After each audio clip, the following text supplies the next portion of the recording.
आपण आलो आहोत पैठण येथे.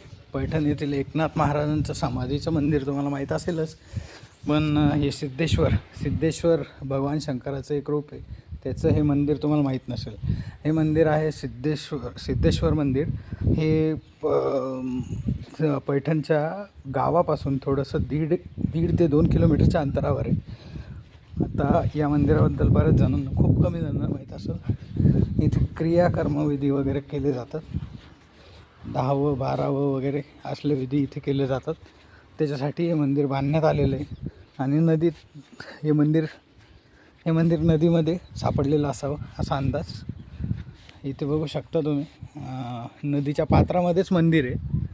मागे तुम्हाला नदीचं साफ स्वच्छ, आणि तुम्हाला पैठणच्या गावामध्ये थोडं नदीचं पाणी गढूळ वगैरे घाण मिळू शकतं, पण इथे एकदम तुम्हाला साफ असं पाणी दिसतंय. हे इथे नेहमीप्रमाणे मंदिराचं असलेलं कीर्तिमुख आणि एक पीठ.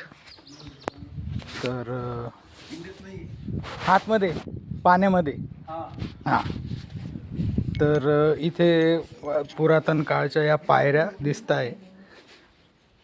संदेश काही इथे लिहिलेले आहेत. नेहमीप्रमाणे गणपती अग्रस्थानी.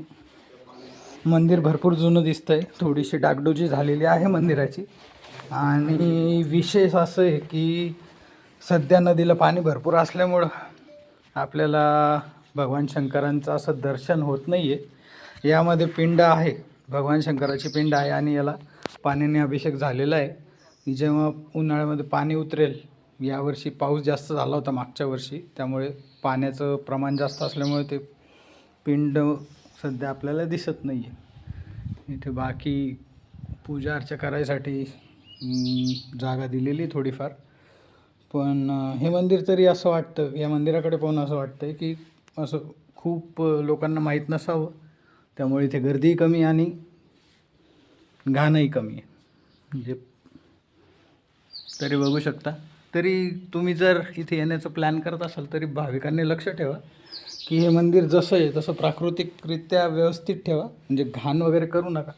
जसं आपलं प्रत्येक ठिकाणी जिथे लोकांचा वावर वाढतो तिथे मंदिरात घाण वाढते, त्यापेक्षा म्हणजे थोडीशी स्वच्छता ठेवली तर हे मंदिरचं सौंदर्य असंच टिकून राहील. चला ठीक आहे, आपण आता नदीपात्रात थोडंसं जाऊन पाहू.